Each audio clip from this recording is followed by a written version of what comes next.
Hi, and welcome to Failurology, a podcast about engineering failures. I'm your host, Nicole. And I'm Brian, and we're both from Calgary, Alberta, and only one of us has a dog. Aw, little Maggie. That's Nicole's dog. This week in engineering news, cladding fires. Again.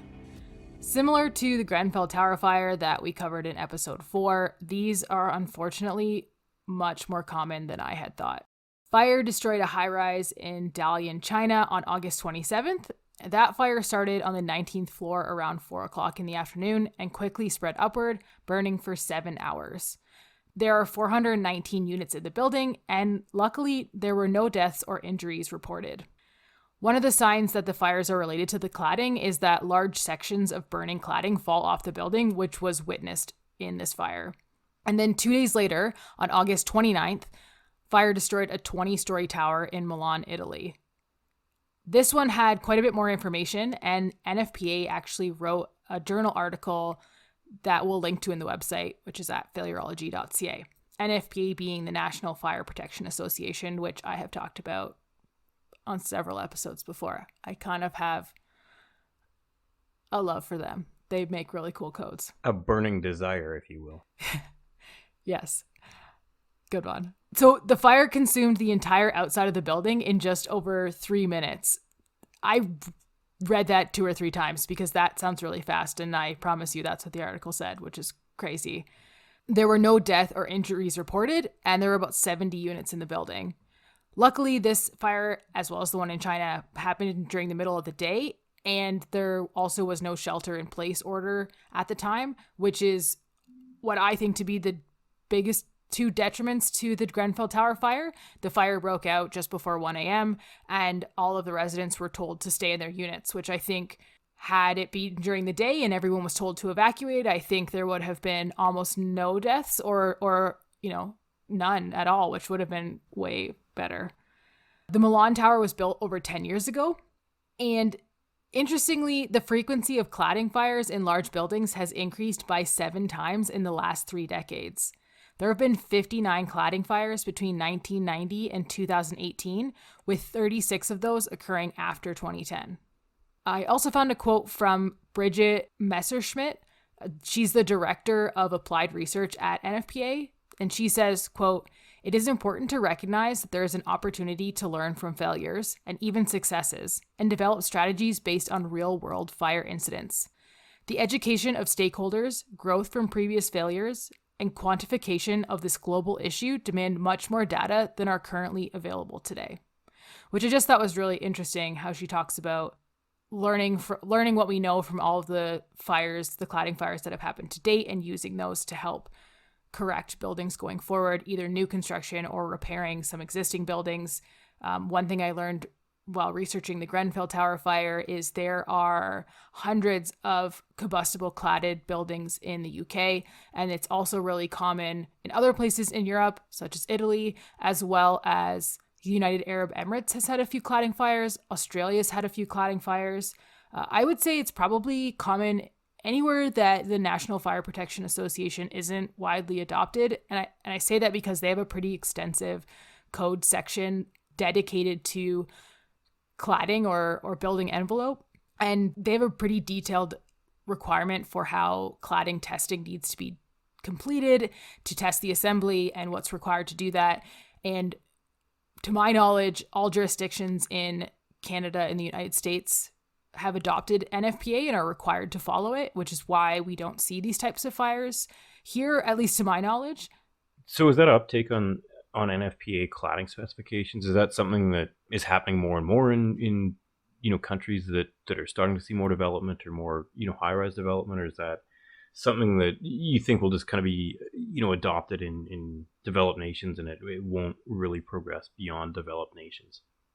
So I think some nations are making their own codes. So I think the UK is trying to make their own version, which, I mean, fine if you want to. To me, just adopt the NFPA code section. I think the code section on cladding is 36 pages. It's not hundreds and hundreds of pages. It would take you an hour to read it all. It's written in mostly plain language. I would say they try to do a really good job at making their codes clear to follow. So what happens in Canada, at least, is so we get a building code, and inside the building code there's a table, and it says, well, we want you to use this version of the plumbing code, and we want you to use this version of this code and this version of that code. And so I could open up the Alberta building code, and I could go to the NFPA section. I can't remember the number right now, and it would tell me which year I need to follow. And then could go to NFPA, and I can pull up that year. So as far as that's concerned, it would be pretty straightforward for other countries to say this standard is being adopted, assuming they have a building inspections or a building and development services group within those jurisdictions. I think the biggest part really is education. So it's one thing to say you need to follow this code, but it's a whole nother thing entirely to enforce it, to make sure that contractors and design parties all know what the risks are and what's required and what types of things they have to use, because this cladding, this combustible cladding, is permitted on low rise. So it's allowed on buildings, I think, up to 4 stories. I don't do building envelope, mechanical only, so I am speaking outside of my area of expertise. But yeah, I believe you can use it on low rise, which would be up to 4 stories typically. So you could use it on a house or an apartment building, a short apartment building. But the other thing is the manufacturers don't recommend it being used on towers of a specific height. So yeah, there's a lot of things at play, but I think education and spreading the word and talking about it is what's going to help drive change, because the consultants have the power to say, no, you can't use this product. And yes, you're going to get owners who are pushing for it because it's probably cheaper, but you can push back against them and say, I cannot sign off on this product. This product does not meet the requirements. This is poor engineering practice. And so I'm hoping the more we talk about it and the more we educate each other, the more that will happen and the less of these fires there are. But we also have probably thousands of buildings that need to have cladding replaced. Or some sort of retrofit on the cladding, because this certainly seems to be an issue an incident that's come up much more frequently in the last couple years.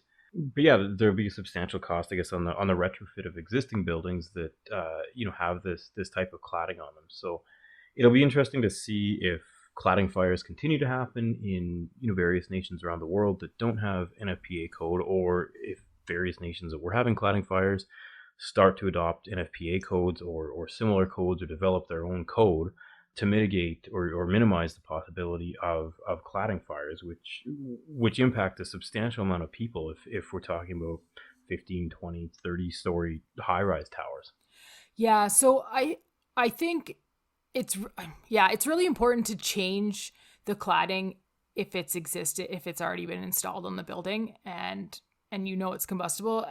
That's really important to get changed. It's not quite so cut and dry, but what I think you might start seeing, if not already, is insurance companies requiring you to submit information on the type of cladding you're using, and then either charging you a higher premium or refusing to insure you if you have combustible cladding.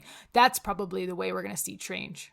Yeah, which I think are all reasonable responses, on the insurance side of things. If building owners or developers aren't replacing their existing cladding with a much more flame resistant or fire resistant coating that meets NFPA standards. This sounds like something that we're just going to have to, I guess, keep monitoring over time and see if there are any changes or an increase or a decrease, hopefully a decrease in the amount of cladding related fires. Yeah, I will say I recognize that almost all of these are residential condo buildings, so they are owned by the people that live in them. And the cost of a special assessment to replace cladding is likely far beyond what any one condo owner can afford to pay, for the most part. Mm-hmm. Like, I get that. And so I think that there's a responsibility of jurisdictions to step in and help these people. These people didn't know they were getting combustible cladding. If you told them that, they probably would have said, I don't want that. Mm-hmm. They're hiring consultants, and the city or the jurisdictions are there to protect them. It's just really unfortunate. So I'm hoping that, hoping it stops, because it's getting a bit ridiculous. Tired of washing dishes? Dishwasher broken? Flip the dishes over. There's a second side to those. At least the plates. We can't help you out with the bowls, but if it's the morning and you have no bowls, you're already in a bad spot if you wanted cereal. Use a mug or something. You're probably still half asleep anyway. Who's going to judge you for eating cereal out of a mug? We got your back. Flip the dishes. Yeah, and on that note, we should probably start talking about this week's episode, which is about the Montreal Olympic Stadium. So the Montreal Olympic Stadium in Montreal, Quebec, Canada is also referred to as the Big O or the Big Ow in reference to the ridiculous cost overruns that occurred during the course of the project. How much over budget was it? Oh, 19.9 times over budget, Holy which cow. I would like to point out is substantially more over budget than any of my projects have ever been. Same. Yeah, same. 19.9 times over budget. That's a lot over budget. That got out of control. That's a runaway train. I think even with scope changes and change orders, I don't even think I've had projects that have been 20 times over the original budget. That's bad. That's embarrassing. So this was supposed to be the first self-financed Olympic Games, but it took them 30 years to pay off after the Games had finished. This one has it all. Poor planning, fraud, corruption, and a freewheeling architect with a fixed deadline and no consequences for cost overruns. What could go wrong? Let's find out. The Montreal Olympic Stadium was supposed to be built for the 1976 Olympic Games. Montreal won the right to host the Games in 1970 over competing bids from Moscow and LA. Moscow ended up hosting the Summer Olympics in 1980 and LA in 1984. Montreal, located in Canada, was seen as a neutral site between both sides of the Cold War. The Games were to be solely funded by the city of Montreal, and they were not expecting to need any outside financing. This is probably their first mistake. Jean Drapeau was the mayor of Montreal at the time, and he had become enamored with architect Roger Taliber's Parc des Princes in Paris. Talibert is selected as the architect without any competitive bid process. There's your second mistake. The site has a tower located next to the stadium, which is intended to support the roof and is the tallest inclined tower in the world with an angle of elevation of 45 degrees and a height of 175 meters. Underneath the tower, you'll find the Olympic swimming pool and what used to be the Olympic Velodrome, which is an indoor bicycle track. The Velodrome has since been converted to the Montreal Biodrome, which is an indoor nature museum. The stadium is located in Maisonneuve Park on the island of Montreal. Did you know it's an island? I did. It's also the most populous island in Canada, which I learned on Jeopardy. So thanks, Jeopardy. The Big O has a maximum seating capacity of just over 69,000 seats and is the largest stadium in Canada. The capacity of 69,000 is just for sporting events. For concerts and other events, it can expand to 78,000 people. So just for reference, McMahon Stadium in Calgary, where Nicole and I live, and the Calgary Stampeders of the Canadian Football League play, is the fifth on the list of stadium capacity, of arena capacity, after the Edmonton Elks, the BC Lions, and the Toronto Blue Jays. The Big O hosted the Montreal Alouettes, the Montreal Impact, and the Montreal Expos, who have since moved to Washington to become the Washington Nationals. It is sometimes used for events with large capacity or when the weather restricts outdoor play, but hasn't had a main tenant since 2004 when the Expos left for Washington.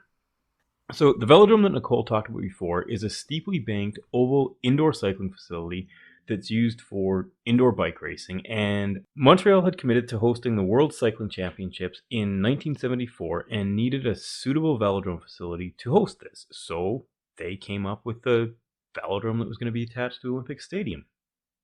So this was originally designed in metric and constructed in imperial units of measurement. That's never been an issue before, right? Never. Not at all. So probably not going to be an issue in this one. So this one is because it was designed in Paris and built in Canada and back in the 70s. I don't know about you, Brian. Well, you still use the imperial system quite a bit. My parents used it, and growing up so close to Detroit, I grew up using imperial a lot as well. But all of my current work is in metric almost always, except for specific clients. But then everyone talks in imperial. So I'm constantly flipping back and forth. But luckily we've come to a system. So 4 inches is 100 millimeters. And yes, 4 inches exactly is, I think, 104 millimeters. But we just say 100 and it means 4. Like, we've kind of come up with a system to transfer back and forth. But yeah, I'm constantly in between units. It keeps you on your toes, that's for sure. I work quite a bit between both units of measurement. And I also still don't know to this day how tall I am in centimeters or in meters. I have no idea how tall I am in meters and centimeters. I think it says on your driver's license in centimeters. It might. I think it does, but I still don't know what that number is unless I look at it. Fair enough. Back to the Velodrome, though. The bidding on the Velodrome was based on semi-complete plans, and it was the first structure awarded in a whole series of the Olympic Stadium project. So I've lost count of how many mistakes they've made, but bidding on incomplete drawings is another one to add to the list. Yeah, they're up to quite a few at this point. So things will likely go wrong on this project, and we haven't even broken ground on the project. This is still in the bidding stage of things. And then things take a turn for the worse. Or maybe they just don't even really take a turn. So they waste so much time in this process that all of the subsequent structures of the Olympic Stadium project have to be awarded directly to contractors with no time for bidding. That's also never been an issue, right? Nope, not at all. Never before. Hasn't been an issue. So the Velodrome construction, it's supposed to look like a cycling helmet, or at least a cycling helmet from back in the mid-70s when this was designed.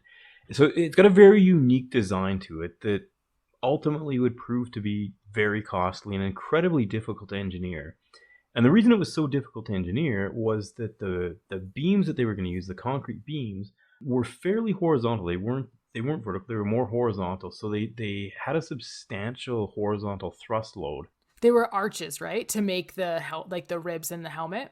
Exactly, yeah. They were these very shallow arches, and I think at a maximum they got up to a height of 28 meters. So not super tall for a building. You know, typically a story is 2.5 meters is a story, 3 meters. 3 meters is a story, typically, yeah. So for this building, we're looking at something that's between 9 and 10 stories tall, which isn't that substantial for a structure like this.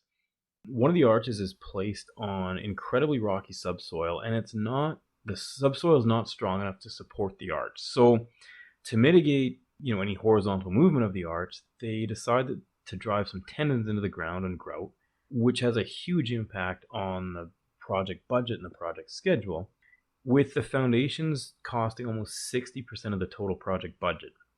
And like we mentioned, if the arches were a little bit higher, this would have been significantly reduced, and it could have possibly been mitigated entirely. And they questioned that, and the architect refused to consider it, which I feel like that was one of your earlier opportunities to rein that in before it got out of control. Yeah, and this is a fairly common theme that we see throughout this project, kind of the grandeur of this project. There's no mitigation for cost savings. There's no attempt at cost savings throughout this project. Well, there's also no accountability put on the consultant team to provide a reasonable project in budget. It sounds like they're just given free rein to do whatever they want, and as long as it looks nice, no one cares. And they don't even seem to care if it's constructible. I mean, that's kind of, engineering consulting 101.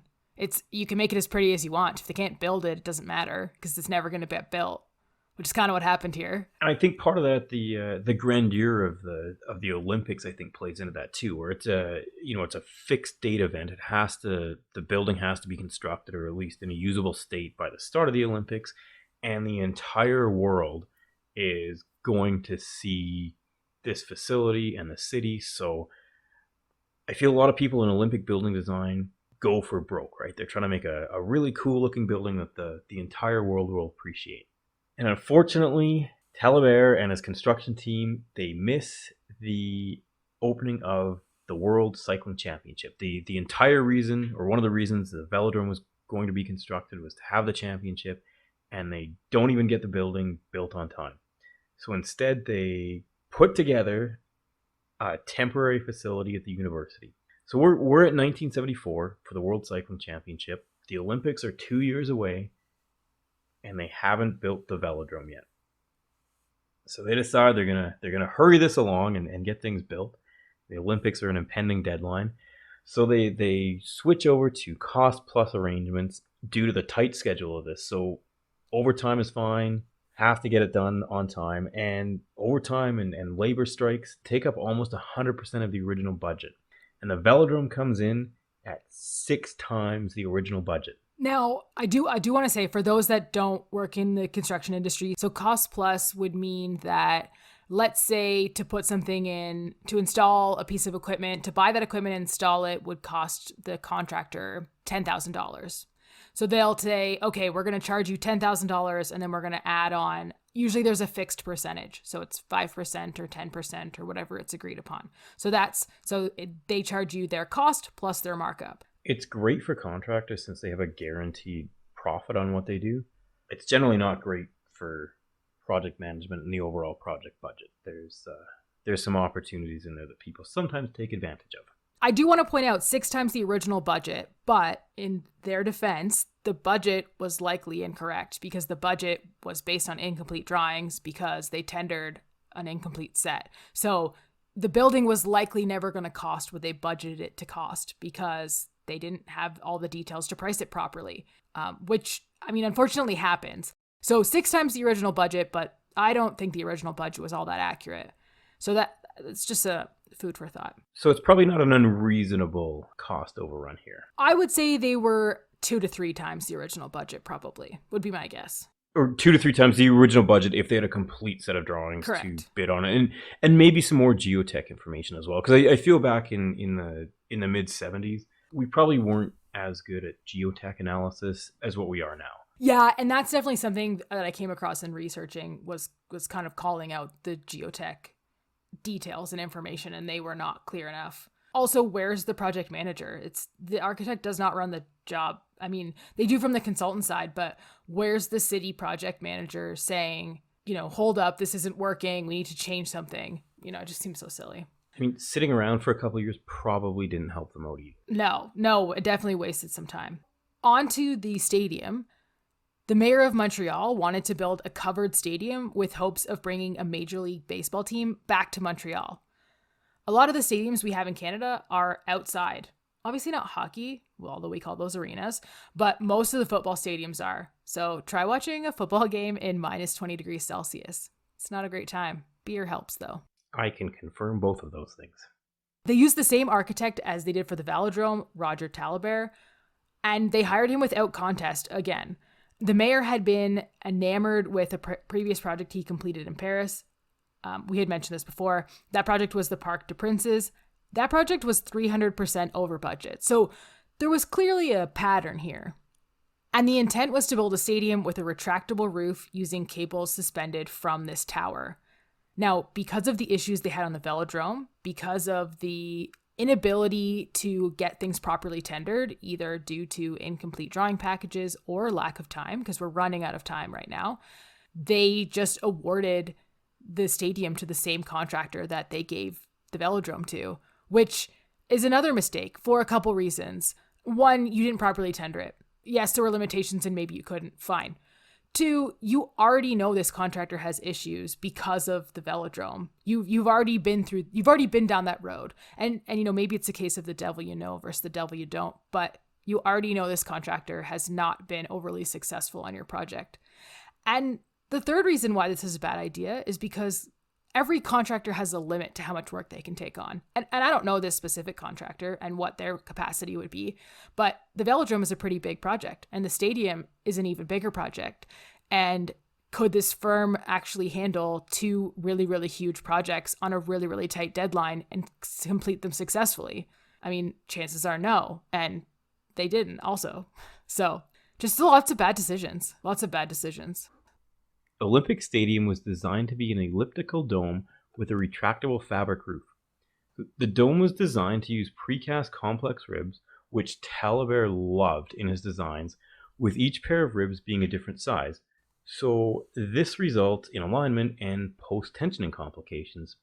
The ribs were precast, put into place, held in place during construction, then post-tensioned together. At one point during construction, there were 200 cranes working on this project, which led to significant issues with scheduling and labor, and even just the ability to build this project. There were too many cranes that work couldn't get done. So I just want to recap that for a second, because I think this is pretty major. This building structure is held up by these ribs, and several of these ribs are They're all different sizes except for their match. One rib and its matching pair are the same size, but a mirror of each other. But the rest of them are all different sizes. They built their ribs. They put them in place. They had to hold them in place with cranes, and then they have to post tension them all together at the same time. It doesn't work. And that's why they needed 200 cranes, because they had to get cranes to hold all of these ribs in perfect place so that they could tension them together before they could go any further. It's a horrible design. It's not constructible. This is a bad idea. It's a terrible idea. So in addition to the cranes that are holding the roof truss pieces up, or the ribs of the roof up, there's cranes that are there to lift materials and people and scaffolding pieces. So there's a lot of cranes working on this project that is already years behind schedule, months if not years behind schedule. And the cranes are getting in the way, probably of each other, and they're getting in the way of people's ability to do work because there's no room, because there's cranes in the way. So due to all these different shapes of the ribs that Nicole mentioned, misalignment, shockingly, was common between all of them. Well, also, how do you hold this rib in place with a crane? It doesn't work. Like, you can't. It would be, if you could get the rib in position and then put some kind of support structure in to hold the rib in place while you got the next rib in, that's one thing. But cranes are not really sturdy. This is a really oversimplification, but you're using like a string to hold a big stick in the air. Do you think the stick's not going to swing? It doesn't. This is silly. So many. There's a lot of complications. And remember, the Olympics are coming. Not the British this time, but the Olympics are coming. So they need to get this built. And then they run into this thing that we have in Canada called winter. Winter? What's that? It's the coldest season of the year in the Northern Hemisphere from December to January, and in the Southern Hemisphere from June to August. But that's not important right now. December to January is a fallacy, Brian. It's much longer than that. Yeah, doesn't it normally last from like September until June, and then we get 2 months of bad sledding or road construction, depending on what part of the world you're in? Yeah, Calgary is 8 months of winter and then road construction. We don't have other seasons. It's just winter and road construction. It's not that bad. Sometimes it's bad. It's bad. It depends how many weeks of -40 we get. And yes, -40 is a thing. And -40 is the same in Celsius and Fahrenheit, which is a fun fact. And it's cold. It's very, very cold. I don't like it. But it's a dry cold, so apparently it's better. It's better, but it's not good. Better, marginally. We got on a real sidetrack. Very sidetracked. It happens all the time. And Montreal during this project has issues with some of the coldest winters that they've experienced in a significant period of time. And water runs into the rib post-tension ducts and freezes. And water, when it freezes, expands, which causes a whole bunch of issues within these ducts in the ribs. Additionally, the design of the stadium did not leave room for actual construction, like we mentioned. There is no room for interior scaffolding, forcing construction employees to resort to using cranes to hold the ribs and the workers and the materials and the tools. And at one point of construction, like we mentioned, there's over 200 cranes on the project site. The expected completion date was 1972, which doesn't happen. I think they started in 1972. Well, they were optimistic when this first went out to award. Construction workers' strike was headed by André Desjardins, and it kept the site in anarchy until Desjardins was bought off in 1972 by the Premier of Quebec. Further delays caused by Telebert's refusal to adjust materials or his vision under escalating cost of materials lead to further delays. Telebert, as a quote, says, talking about cost, "That's all Canadians and Americans talk about. Money, money, money. It doesn't interest me at all." Which I think is pretty apparent. Yeah, we get it. Thanks for coming out. The original project manager also seemed incapable of handling some of the most basic construction tasks throughout the project. Yeah, let's give him a huge stadium. At all levels of this project, things are going not great. In fact, you could say they're going terribly. So we're up to 1975, and costs, shockingly, are out of control. I'm shocked. I can't believe it. Out of control, you say? That's like the third or fourth time we've been shocked at something in this. So the province of Quebec decides to take the project away from Montreal. Telebert and Drapeau were removed from the project, and the province tells contractors if they don't speed up, they will shut down the project and move the games elsewhere. productivity increases. Yeah, that's right. Productivity increases 500%. Which really tells you how out of control this was. These contractors were running the show and they were just charging them for whatever they wanted. And the province came in and said, yeah, we're done with this. And the contractors were like, we better get ourselves together. And productivity increased 500%. That's insane. It's insane. That's like being able to do a normal 8-hour workday or normal 40-hour work week in one day. That's the level of productivity increase that we're looking at here, which is phenomenal. Yeah. Well, except that they were doing a week's worth of work over a month.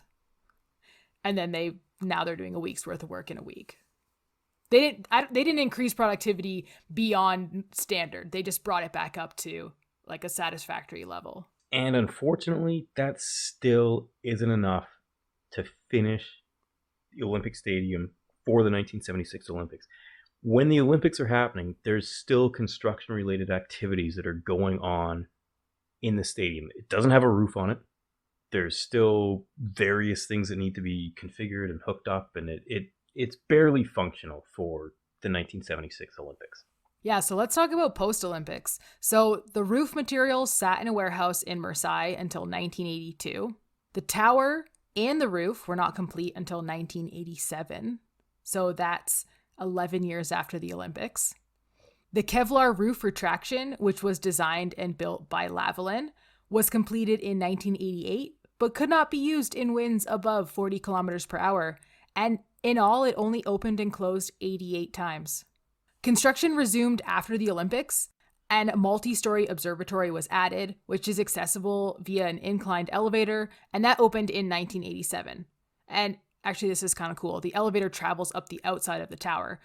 The elevator cab itself sits straight up, but it goes up the incline tower. So you're not on an incline when you're riding in it. But I still think that would be kind of cool to ride in because you probably get some pretty cool views riding up the tower. So we've talked a lot about costs. We know that it's over. Let's talk about some numbers. So in 1970, when this project first came to fruition, they thought it would only cost $134 million to construct. And by the time it opened, which, remember, wasn't even a completed stadium, it had cost $1.1 billion. Now, this is all Canadian dollars. The province of Quebec added a tobacco tax in May 1976 to try and make some of this money back. Once they paid off the building, the ownership would transfer to the city of Montreal. This didn't happen until 2006, 30 years after they added the tax, and 2 years after the Expos left. All said and done, repairs, renovations, construction, interest, and inflation, the stadium cost $1.61 billion. At that time, the only stadium that cost more was Wembley Stadium in London. This list of expensive stadiums has since expanded, and I believe the Big O is about 5th on the list of most expensive stadiums in the world. The stadium can generate about $20 million in revenue in an average year and $50 million for large events like the Grey Cup. For you non-Canadians out there, the Grey Cup is our Canadian Football League finals, football being the American style. So it's like the Canadian Super Bowl, but the commercials aren't as good. We're going to give a summary of the issues that impact the Montreal Olympic Stadium from pre-construction all the way up until really the present time. Some of the stuff we've talked about a little bit before, some of it we haven't. One of the things we did talk about was the Olympics coming and going and the stadium not being completed. In the early 80s, construction on the tower, on the incline tower, resumes. In August of 1986, explosions and fire in the unfinished tower interrupt a Montreal Expos game. Nobody's injured, but the game is rescheduled. Also in 1986, a large chunk of the tower falls onto the playing field during an Expos game. Like, imagine you're at a baseball game and you're just hanging out. You're watching a baseball game, you're drinking beer, you're eating hot dogs. Being bored, eating hot dogs, whatever you do at a baseball game. Yeah, and a chunk of concrete just lands on the field. Mind-blowing. I would leave. I would have to leave, and I would probably never go back. Does baseball even have a rule for something like that happening? Like if it had impacted the play of the game? Like what would happen if coincidentally the chunk wound up hitting a ball that was in play? Like anyway, concrete falling at any time off buildings is not something that you want happening. I know that bat-ball is steeped rich in tradition, but I think in this circumstance, safety overrules their tradition. Could be, but you never know. They may have a rule for I think this. they just stopped the game. It may have happened in the past. Foul ball. If anyone knows actually what would happen, please let us know through all of our contact methods that we'll mention at the end of this episode. And then in April of 1987, the Kevlar roof is completed and installed, which is only 10 years later than planned. Only 10. Better late than never, right? Better late than never. At this point, I think never would have been better.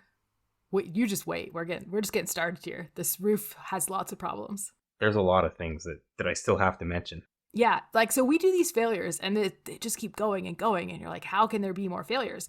And this one is really bad. We're not even halfway through the list of ongoing issues.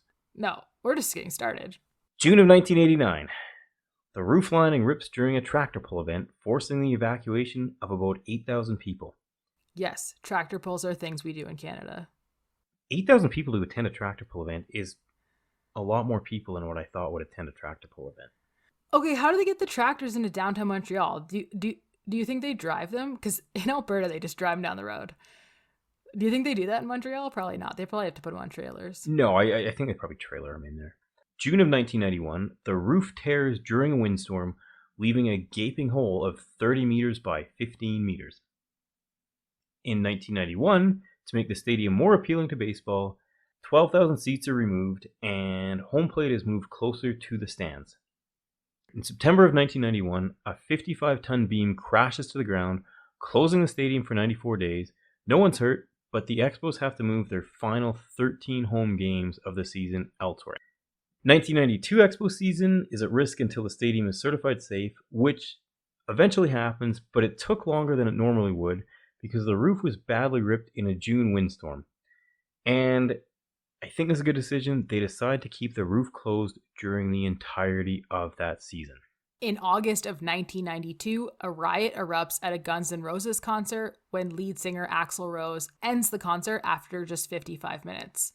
8 of 300-odd police officers called to the scene received minor injuries and clashes with rock and bottle-throwing rioters who use everything from uprooted street lamps to metal barriers to smash windows. So this isn't necessarily related to the building, but it is an interesting fact. Sounds like it wasn't Paradise City. Hey, that's a Guns N' Roses song. In January of 1994, an interior wall collapses. Luckily, again, no one was hurt. January of 1998, ice damages the stadium roof, sending snow and water onto the floor and forcing the cancellation of 2 Rolling Stones concerts. Well, I guess you can't always get what you want. Hey, that's a Rolling Stones song. May 1998, the Kevlar roof is removed and sold for $1 to a company specializing in research and development of industrial machinery. The stadium was open air for the 1998 season. At the end of 1998, a $26 million non-retractable opaque roof was installed. In January of 1999, so months later, a 350-meter squared section of the 9-month-old roof tears, and pieces rain down along with ice and snow on 200 people preparing for an auto show. 5 people were slightly injured from this incident. There's a lot of roof incidents that happen in this project. First of all, they don't have a roof. And then when they do have a roof, they have pieces that fall off of the roof. Yeah, it's almost like the roof isn't built for snow or wind or rain or weather of any kind in a city that gets a lot of all of those. I feel those are important characteristics for a roof. Minor details. So they get an idea, and I actually don't think this is a terrible idea. It seems expensive and silly, but they decide that if they install pipes underneath the roof, it'll help melt the snow and they won't get as much snow building up on the roof, and they should have less tears and collapses. There ended up being a few lawsuits between the roof manufacturer and who was also the designer and the contractor, and ultimately the contractor won, but that lawsuit process took about 10 years. In 2009, a report deemed the roof unsafe during heavy rainfall or more than 8 centimeters of snow. In fact, the roof ripped 7,453 times in a 10-year span between 2007 and 2017. That's a lot of roof ripping. That's Yeah. 750 times a year. That's a lot of rips. In April 2012, a concrete slab fell from the ceiling of the underground parking facility. Luckily, again, no one was injured. So Montreal's been trying to get a new roof on the stadium since 2009. But they keep flipping back and forth between retractable and non-retractable. Obviously, the original intent was to have a retractable roof, but it comes with a lot of risks that they clearly haven't been able to overcome based on past experience. And so I think I would assume they feel like they're settling by going with a non-retractable or a fixed roof. They've even talked about demolishing the stadium, but that was estimated to be 2 to 3 times the cost to a new roof. And I think the Montreal wants to keep the stadium. This is kind of a landmark for the city. And so I think they want to do what they can to keep it. It's certainly an iconic part of the Montreal skyline. Yeah, for sure. For sure. I get that. I mean, it's been there for 50 years at this point almost, right? So I understand, kind of. The new roof, though, has a price tag of $250 million, and it's not going to be completed until 2024. I did find reference to a study on whether or not they would build a retractable roof, but from what I've been able to gather, the new roof will not be a retractable.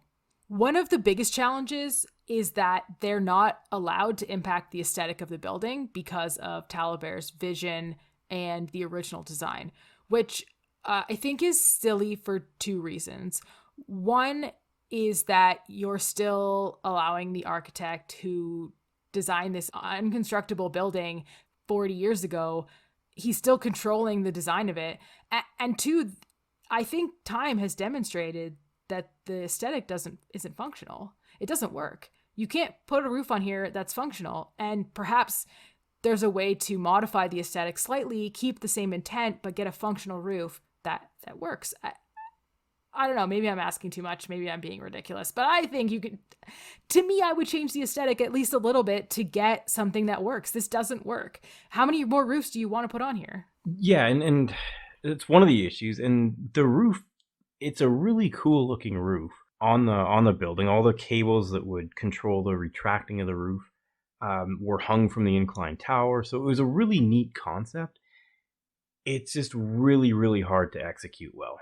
Yeah, I mean, BC Place has a retractable roof, and it's functional. That's in Vancouver. Rogers Centre in Toronto, where the Blue Jays play, has a retractable roof. There's certainly retractable roof stadiums in North America and around the world that work very well. Unfortunately, the design for Montreal's Olympic Stadium doesn't lend itself to working that well. Yeah, I also wonder, is fabric the right choice? Again, I'm not a structural engineer, so I can't answer all these questions. I have questions, I don't have answers. But is fabric the right choice? I'm sure it's lighter, and so that's why they use it. But that's part of why they have so many problems with wind and water. It's because they can't slope it properly because it has low points and it moves in the wind. And that's why that's a lot of the reason they have all these issues. And they can't get proper drainage and it's just kind of flapping around in the wind. And so something that's, got maybe a little bit more built up in the middle so that the water can shed off of the fabric or whatever it is, I think that would make a big improvement. But yeah, maybe fabric's not the right choice. I don't really know. Yeah, and the Olympic Stadium is not the only fabric covered stadium that's had issues with weather related elements or ripping and tearing of the roof structure.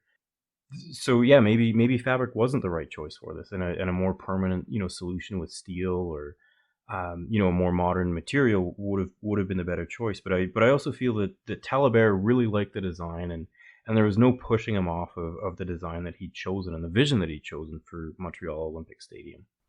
Yeah, I'm not saying it's not a great vision. I'm just saying it's not functional, and I mean, function over form is how I operate. If it doesn't work, I don't care what it looks like. It doesn't work. But sometimes the aesthetic's really nice, as long as it functions. Right, but it needs to function, and it doesn't. It's like, I don't know, you could build the prettiest stadium you want, but it doesn't work, so it's no good to me. I don't know, maybe I'm being too harsh.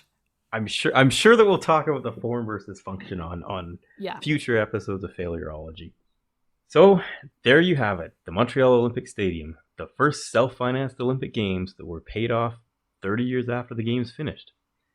This failure had poor planning, fraud, corruption, and a freewheeling architect with a fixed deadline and no consequences for cost overruns. And over 45 years later, Montreal is still paying for it. Literally. For photos, sources, and an episode summary from this week's episode, head to failurology.ca. If you're enjoying what you're hearing, please rate, review, and subscribe to Failurology so more people can find it. If you want to chat with us, our Twitter handle is @Failurology. You can email us at thefailurologypodcast@gmail.com, or you can connect with us on LinkedIn. Check out the show notes for links to all of these.